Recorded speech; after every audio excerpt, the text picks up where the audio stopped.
Hello everyone. अपने पिछले videos में हम टेक्सटाइल फाइबर्स के क्लासिफिकेशन का कुछ पार्ट पढ़ चुके हैं। हमने कृत्रिम रेशों में मानवकृत रेशे, सेल्यूलोजिक और मॉडिफाइड सेल्यूलोजिक, इन दोनों के बारे में पढ़ लिया था।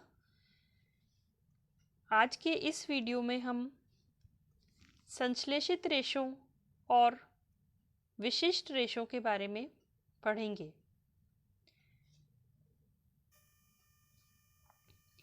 संश्लेषित रेशे अर्थात सिंथेटिक फाइबर्स, ये वो फाइबर्स हैं जिन्हें पेट्रोलियम प्रोडक्ट्स पर रासायनिक प्रक्रियाएं करवाकर प्राप्त किया जाता है।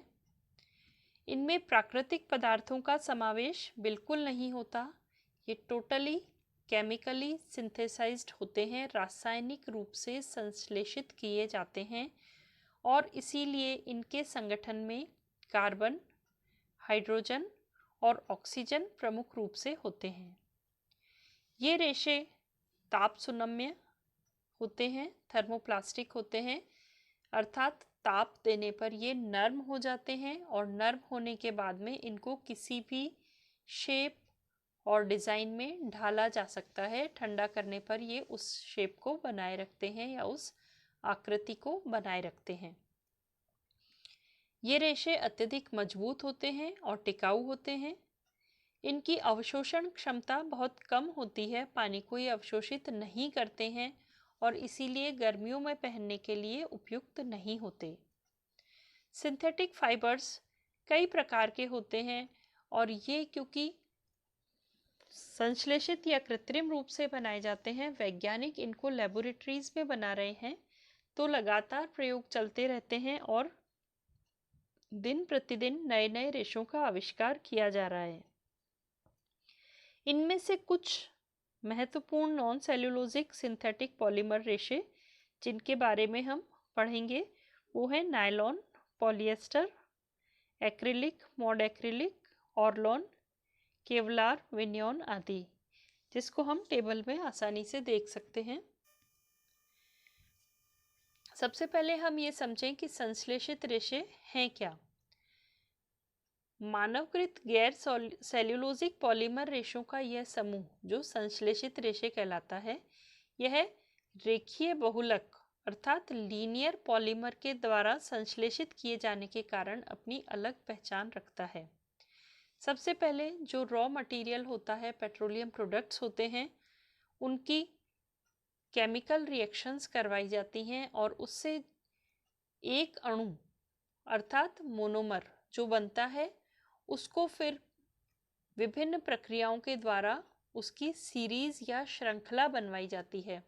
अब एक समूह कहलाता है मोनोमर और फिर बहुत सारे, जब ये अणु एक साथ एक के बाद एक श्रृंखलाबद्ध होते हैं, एक सीरीज बनाते हैं, तो उन्हें कहा जाता है पॉलीमर। मोनो मतलब एक और पॉली मतलब बहुत सारे, तो इसीलिए इस प्रक्रिया को कहा जाता है पॉलीमराइजेशन या बहुलकीकरण।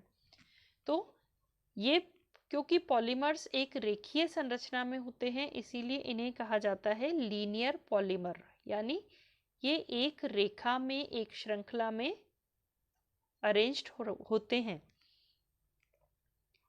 इन फिलामेंट्स के लिए प्रयुक्त प्रत्येक यौगिक के अणु समानांतर रेखाओं में व्यवस्थित रहते हैं और इनकी जो विशेषताएं होती हैं वो डिपेंड करती हैं कि इनके लिए क्या रॉ मटेरियल लिया गया है और उसकी वजह से किस तरह की रासायनिक संरचना बनी है और इनके जो भी अणु हैं उनका ओरिएंटेशन या उन्मुखीकरण किस दिशा में है, किस तरीके से है, इसके ऊपर इन सभी फिलामेंट्स की विशेषताएं निर्भर करती हैं। संश्लेषित रेशों को रासायनिक पदार्थों के पॉलीमर्स के संश्लेषण से अर्थात सिंथेसिस से प्राप्त किया जाता है। रासायनिक पदार्थों पर विभिन्न प्रकार की प्रक्रियाएं की जाती हैं और फिर उन्हें जो पॉलीमर घोल होता है उसको स्पिन रेट से एक्सट्रैक्ट कर लिया जाता है और फिलामेंट्स के रूप में प्राप्त किया जाता है।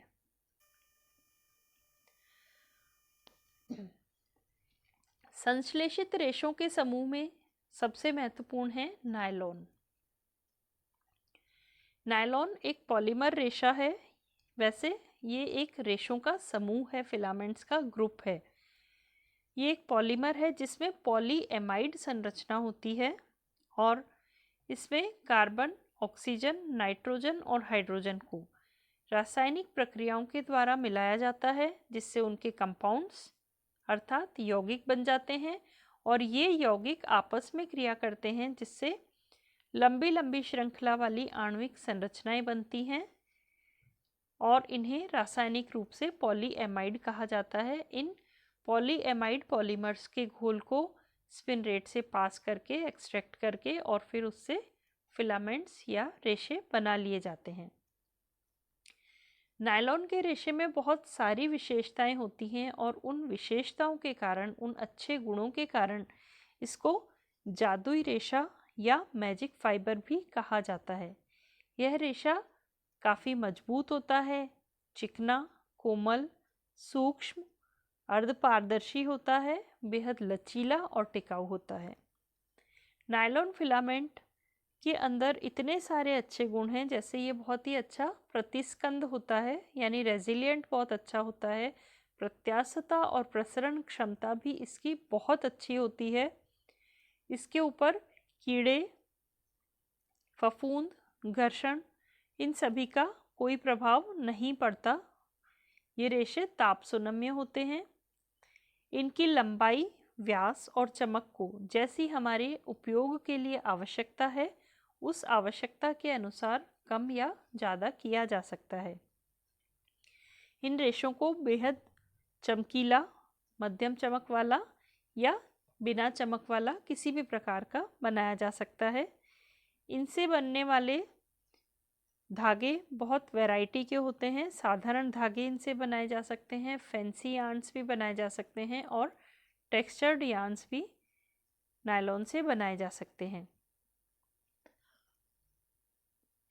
नायलॉन का उपयोग विभिन्न प्रकार के परिधानों के लिए, होम फर्निशिंग्स के लिए और इंडस्ट्रीज में भी किया जाता है। इनका उपयोग अत्यधिक स्ट्रेचेबल यानी खींचने वाले परिधानों के लिए विशेष रूप से किया जाता है। स्ट्रेचेबिलिटी बहुत अच्छी है, प्रत्यास्थता और प्रतिस्कंदता बहुत अच्छी है, इसीलिए स्ट्रेचेबल फैब्रिक्स के लिए इनको यूज़ करते हैं।